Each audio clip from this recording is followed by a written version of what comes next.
হরে কৃষ্ণ কৃষ্ণ কৃষ্ণ হরে হরে, হরে রাম রাম রাম হরে হরে। আজকে আমি যে ভিডিওটা নিয়ে কথা বলবো সেটা হচ্ছে পুষ্য অভিষেক। পক্ষ হচ্ছে গৌর পক্ষ, তিথি হচ্ছে পূর্ণিমা তিথি। এটা আমাদের ভগবান নারায়ণের মাস। গৌড়ীয় বৈষ্ণবদের মতে এটা হচ্ছে নারায়ণের মাস। এই দিন ভগবান রাধা মাধবকে পুষ্প দিয়ে অভিষেক করা হয়েছিল। ব্রজবাসীগণ পুষ্প দিয়ে রাধা মাধবকে অভিষেক করেছিলেন, খুবই আনন্দিত উপভোগ করেছিলেন, চোখের আনন্দ মনের আনন্দে, এবং আমাদের ব্রজগণ খুবই আনন্দে মেতেছিলেন। এই পুষ্প দিয়ে রাধা মাধবকে অভিষেক করেছিলেন। পুষ্যা নক্ষত্র যোগ হয়েছিল, সেই জন্য এটা আমাদের পুষ্প অভিষেকের দিন, পূর্ণিমা তিথি। আমাদের ব্রজের মনের তৃপ্তি, রাধা মাধবকে কী করে সুখী করা যায়, কী করে ভালো রাখা যায়, কিভাবে তাদেরকে আমরা সুন্দর করে রাখবো, সেটাই ব্রজগণের আমাদের আসল উদ্দেশ্য ছিল। তো সেইটাই হচ্ছে তাদের চোখের দৃষ্টিতে সুখ, তো মনের দৃষ্টিতেও তাই। তো ব্রজগণ এটাই ভেবেছিল রাধা মাধবকে আমরা কি করে সুখী করতে পারবো, কি করে দুজনকে ভালো রাখতে পারবো, সেটাই করেছিল। এই পূর্ণিমা তিথিতে পুষ্প নক্ষত্র যোগ হয়েছিল যখন, আমাদের ব্রজবাসীগণ মনে করেছিল রাধা মাধবকে এইভাবে আমরা খুশি করতে পারি, তাদের ভালো রাখতে পারি। আর তাদের খুশি দেখেই ব্রজগণরাও খুশি হয়েছিল, খুবই খুশি হয়েছিল, পরম তৃপ্ত লাভ করেছিল। পুষ্য অভিষেক পুরী জগন্নাথ মন্দিরের দ্বাদশ যাত্রার একটি অংশ। পুরীতে জগন্নাথ দেবের এই দিনকে পুষ্প অভিষেক করা হয়। দারুবম্ব, যেটা আমরা জগন্নাথ দেবকে বলি, পুষ্প অভিষেক করা হয় এই দিনকে। খুব সুন্দর করে পুষ্প অভিষেক করা হয় পুরী জগন্নাথ মন্দিরের ভেতরে, খুব সুন্দর করে, এবং সোনার অলঙ্কার দিয়েও সজ্জিত করা হয় আমাদের জগন্নাথ বলরাম সুভদ্রা রানীকে। কৃষ্ণকে সবসময় তাদের সখীরা, অষ্টসখীগণ, ব্রজবাসীগণ ফুল দিয়ে পুষ্প দিয়ে সব সময় সুন্দর করে সাজাতেন, সব সময় পুষ্পবৃষ্টি করতেন। যেরকম আমাদের কোনো ফেস্টিভ্যাল হলে আমরা ফুল দিয়ে কোনো মানুষকে আহ্বান স্বাগত জানাই, সেই রকম ভগবান শ্রীকৃষ্ণকে আদরে আমন্ত্রণ জানাতো সব সময় সখীগণ, এবং সমস্ত ব্রজবাসীগণ সব সময় শ্রীকৃষ্ণের ওপরে ফুল বর্ষিত করত। রাসলীলার সময় ভগবান শ্রীকৃষ্ণ রাধা মাধবকে ব্রজবাসীগণ সমস্ত পুষ্প বৃষ্টি করেছিলেন, এবং সমস্ত পুষ্প দিয়ে তাদের আহ্বান করেছিলেন। এবং দ্বারকাতেও শ্রীকৃষ্ণকে পুষ্পবৃষ্টি করে আহ্বান জানিয়েছিলেন। অযোধ্যার নাগরিকগণ যখন সেই রামচন্দ্র ফিরলেন, তখন পুষ্পবৃষ্টি করে তাকে আহ্বান জানিয়েছে। বাংলাদেশের প্রতিটা ইস্কন মন্দিরে এই পুষ্প অভিষেক খুব সুন্দর করে সরবরাহে পালন করা হয়, এবং সকলে এখানে অংশগ্রহণ করবেন। নমস্কার, ভগবান ধাম থেকে আমি আবারও একটা নতুন ভিডিওর মাধ্যমে আপনাদের সামনে চলে এসেছি। আপনারা আমার সঙ্গে লাস্ট অবধি একটু চলুন, কষ্ট করে ধৈর্য ধরে, তাহলে এই পুষ্প অভিষেকের সম্বন্ধে অল্প বিস্তর আপনারা জানতে পারবেন। তো চলুন।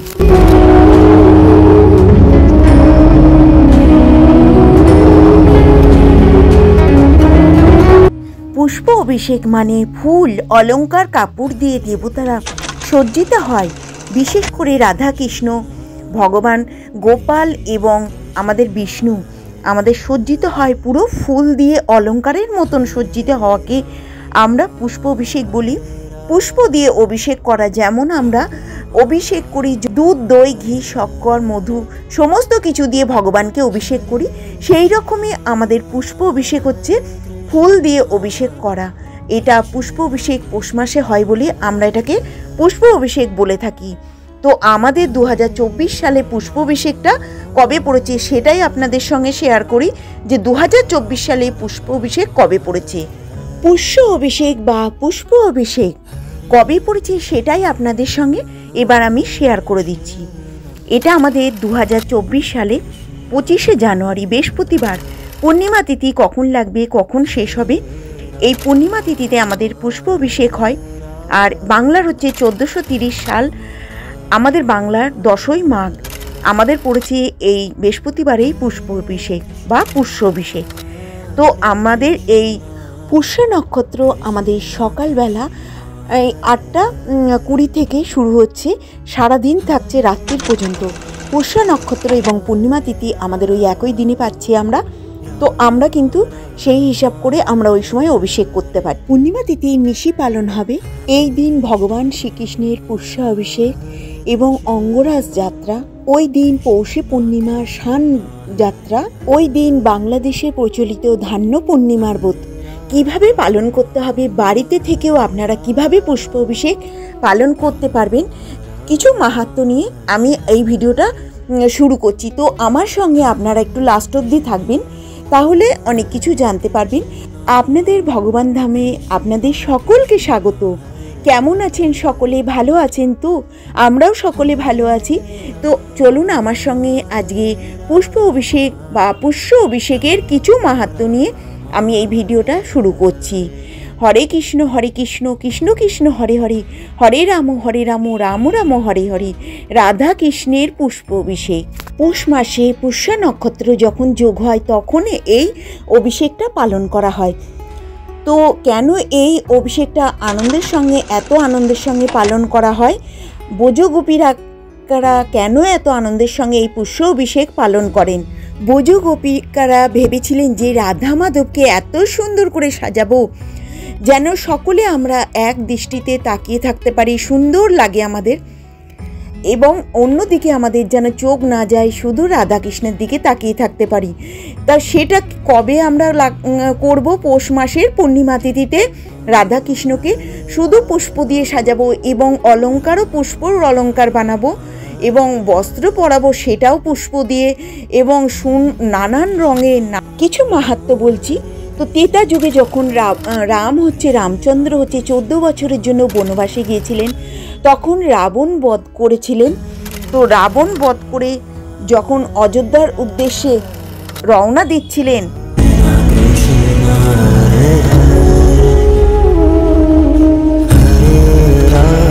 তিনি কবে পৌঁছেছিলেন? আশ্বিন মাসে লঙ্কা বিজয় করেছিলেন।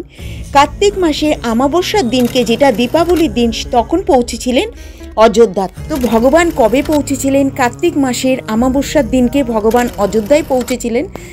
তো আমাদের কিন্তু সেই দিনকে ব্রজবাসীগণ কিন্তু শ্রী রামচন্দ্রকে খুব সুন্দর করে আহ্বান করেছিলেন, এবং আমাদের কবে? অমাবস্যার দিন, যেটা কার্তিক মাসের দীপাবলি অমাবস্যার দিন।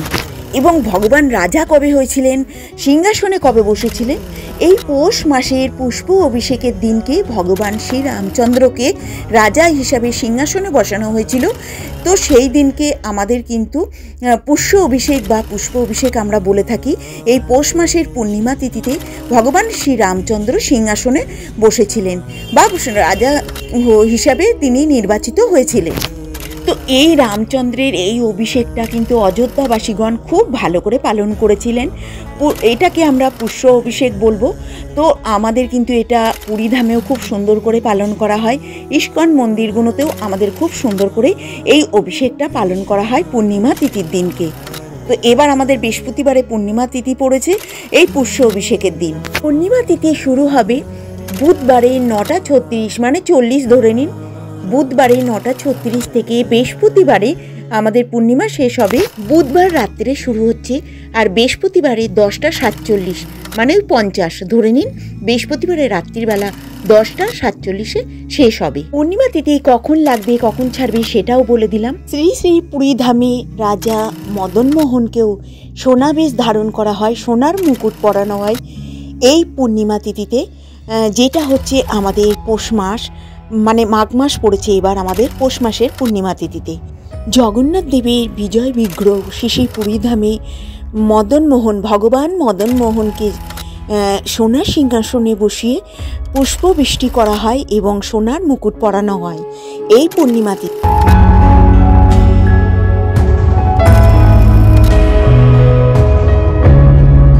সকলের মনে আসতে পারে যে এটা তো আমাদের মাঘ মাস চলছে, তাহলে এটা পৌষ মাসে কি করে সম্ভব? এটা আমাদের পৌষ মাসে পূর্ণিমা তিথিতেই পালন করা হয়, কিন্তু এবার আমাদের পড়েছে এটা মাঘ মাস। হ্যাঁ, শাস্ত্র সিদ্ধান্ত এবং চান্দ্র পঞ্জিকা অনুযায়ী এটা কিন্তু পৌষ মাসের পূর্ণিমা তিথিতেই পালন করা হয় এই পুষ্য অভিষেক। আমাদের এটা শাস্ত্র বিধান এবং চান্দ্র পঞ্জিকা অনুযায়ী পালন করা হয়, সেই জন্য আমাদের এটা পৌষ মাসেই হয়, কিন্তু এবার পড়েছে মাঘ মাস। এটা আমাদের প্রতিটা মাসের তিথি বা পক্ষ অনুযায়ী হয়। প্রতিটা মাসের তিথি কৃষ্ণপক্ষ এবং শুক্লপক্ষ দুটি পক্ষ থাকে এবং তিথিও থাকে। শাস্ত্র বিধান অনুযায়ী এটা হচ্ছে পৌষ মাসের পূর্ণিমা তিথি। শুক্ল পক্ষের শেষ তিথি হচ্ছে পূর্ণিমা তিথি। প্রতিটি মাসে দুটি পক্ষ, একটা কৃষ্ণপক্ষ 15 দিন, 15 দিন শুক্লপক্ষ। তো আমাদের শেষ তিথি হচ্ছে পূর্ণিমা তিথি, যেটা হচ্ছে আমাদের পৌষ মাসে হয়। চান্দ্র মাস অনুযায়ী আমাদের প্রতিটি মাসে পৌষ মাস শেষ হচ্ছে পূর্ণিমা তিথিতে, আর আমাদের চান্দ্র পঞ্জিকা অনুযায়ী আমাদের মাঘ মাস শুরু হবে এই পূর্ণিমার পর থেকে। ব্রহ্মাণ্ড পুরাণে এটা উল্লেখ করা আছে যে পূর্ণিমা তিথি আমাদের এই পৌষ মাসে পুষ্প অভিষেক হবে এবং পুত্রদা একাদশীর 5 দিন পর থেকে মাঘ মাস শুরু হবে। এটা কিন্তু আমাদের নিজেদের কথা নয়, আমাদের ব্রহ্মাণ্ড পুরাণে পুত্রদা একাদশীতে মুনি ঋষিগণ এটা উল্লেখ করেছিলেন। সেই রামচন্দ্র যখন রাজ্য মুকুট পরেছিলেন বা রাজার সিংহাসনে বসেছিলেন, তো সেটা হয়েছিল আমাদের পৌষ মাসের এই পূর্ণিমা তিথি।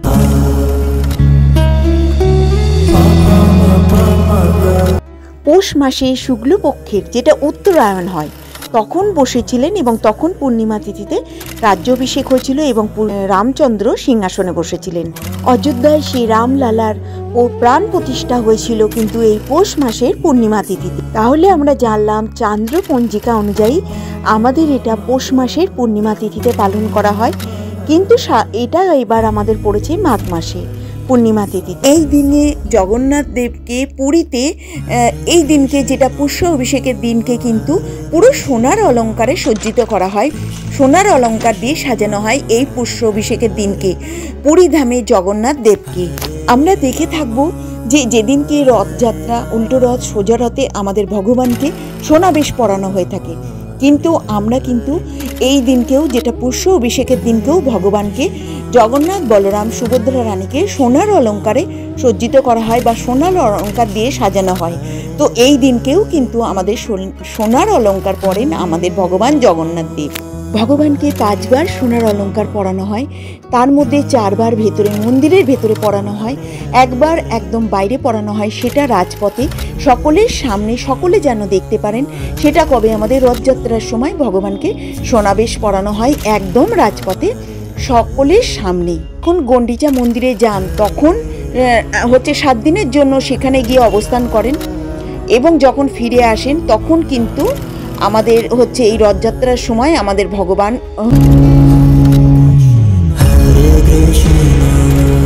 সোনার অলঙ্কারে সজ্জিত হয়। একাদশীর দিনকে ভগবান সোনাবেশ ধারণ করেন এবং সকল ভক্তদের দর্শন করার সুযোগ করে দেন আমাদের ভগবান জগন্নাথ দেব। তো আমরা সকলে কিন্তু পুরীতে গেলে দেখতে পাবো যে আমরা বাইরে কিন্তু দর্শন করার সৌভাগ্য করে দেন আমাদের জগন্নাথ দেব। তো একবার হচ্ছে আমাদের রথযাত্রার সময়, তো আমাদের রথযাত্রার সময় হচ্ছে বাইরে এই পৌষ মাসের পূর্ণিমা তিথিতে, ফাল্গুন মাসের পূর্ণিমা, এই দোল পূর্ণিমাতে, মাসের এবং যে আশ্বিন মাসের বিজয়া দশমীতে আমাদের ভগবান সোনাবেশ পরানো হয়। এই সময় মায়াপুরেও খুব সুন্দর করে এবং পুষ্প অভিষেক পালন করা হয়। তো মায়াপুরে সারাদিন পুষ্প দিয়ে সুন্দর করে সাজানো হয়, কিন্তু এই অভিষেকটা করা হয় পুষ্প দিয়ে সন্ধ্যার পরে। তো সন্ধ্যার পরে মায়াপুর ইস্কন মন্দিরে কিন্তু খুব সুন্দর ফেস্টিভ্যাল হয় এই পূর্ণিমা তিথিতে। ভগবান রাধা মাধবকে এবং অষ্টসখীকে পুষ্প দিয়ে সুন্দর করে পুষ্প দিয়ে সাজানো হয়। পুষ্প দিয়ে যেমন রাধাকৃষ্ণের অলঙ্কার করা হয় তেমনি ড্রেসটাও পুষ্প দিয়ে থাকে এবং সুন্দর করে পুষ্প দিয়ে ঢেকে দেওয়া হয়। এবং ওখানে গেলে বুঝতে পারবেন কত সুন্দরভাবে পুষ্প দিয়ে সজ্জিত করে, পুষ্প দিয়ে সাজিয়ে সেরা একদম সুন্দর রাধাকৃষ্ণের মূর্তিটা সুন্দর করে দেখানো হয়। তো মায়াপুর মন্দিরেও খুব সুন্দরভাবে অনুষ্ঠান পালন করা হয়। এই দিন আপনারা বাড়িতে যারা করছেন তারা খুব সুন্দর করে ভগবানকে পঞ্চামৃত দিয়ে অভিষেক করাবেন। দুধ, দই, ঘি, শক্কর, মধু সমস্ত জিনিস দিয়ে রাধা মাধব যাদের আছেন তারা করাবেন। গোপালকে করাতে পারেন, শ্রী বিষ্ণুকে করাতে পারেন, জগন্নাথ দেবকে করাতে পারেন, নৃসিংহ দেবকে করাতে পারেন, গৌরনিতাইকে করাতে পারেন। যে কোনো ভগবানকে আমরা পুষ্প দিয়ে অভিষেক করাবো। তার আগে আমরা পঞ্চামৃত দিয়ে অভিষেক করিয়ে নেব, সুন্দর করে পঞ্চামৃত দিয়ে অভিষেক করিয়ে নেব। প্রত্যেকটা অভিষেকের জিনিসের মধ্যে তুলসী পত্র অতি অবশ্যই দেবো, দিয়ে ভগবানকে অভিষেক করাবো সুন্দর করে। অভিষেক করানোর পরে এবং চন্দন বেটে নেবো। চন্দন দিয়ে আমরা কিন্তু তুলসী পত্র চন্দন লাগিয়ে ভগবানের শ্রী চরণে দেবো, সুন্দর করে ভগবানের রাধাকৃষ্ণের চরণে দেবো এবং রাধারানীর বুকে দেবো। তো এইভাবে আমরা দেওয়ার পরে আমরা ভগবানকে সুন্দর করে আমরা ড্রেস পরাবো। এই পুষ্য নক্ষত্রতে এটা হয় বলে এটা পুষ্পাভিষেক বলা হয়। এটা পৌষ মাসে হয়, এটা আমাদের মাঘ মাসে হয়েছে। তো বাড়িতে আপনারা এইভাবে করতে পারেন, ভগবানের সামনে প্রদীপ জ্বালিয়ে, পঞ্চপ্রদীপ, ঘিয়ের প্রদীপ এবং কর্পূরদানি সমস্ত কিছু প্রদীপ দিয়ে আরতি করতে পারেন এবং সমস্ত রকমের পুষ্প দিয়ে ভগবানের অভিষেক করতে পারেন। তো ভগবানের এই অভিষেকে যারা যারা ভগবানের সঙ্গে জড়িত আছেন, কেউ মায়াপুরে বলুন, যে কোনো ইস্কন মন্দিরে বলুন, আমাদের জগন্নাথ দেবকে পুরী ধামে বলুন, যারা এই পুষ্পর দ্বারা ভগবানের সঙ্গে রয়েছেন, কেউ পাপড়ি ছাড়াচ্ছেন, কেউ মালা গাচ্ছেন, কেউ ফুল সুন্দর করে সাজিয়ে দিচ্ছেন, কেউ হার কানের চুড়ি বানাচ্ছেন রাধারানীর। তো যারা যারা এর সঙ্গে জড়িত আছেন, ভগবানের কৃপা সকলের দৃষ্টি তাদের উপরে আছে। ভগবান কিন্তু সকলকে দৃষ্টি ভগবানের সামনে রাখেন এবং ভগবান সকলকে দেখতে থাকেন যে কে আমার সেবায় নিযুক্ত হয়েছেন, কারা কারা হয়েছেন। ভগবানের সেবায় যারা নিযুক্ত হয়েছেন কেউ বঞ্চিত হবেন না। সকলে কিন্তু ভগবানের প্রসাদ বা ভগবানের আশীর্বাদ, ভগবানের কৃপা বা আমাদের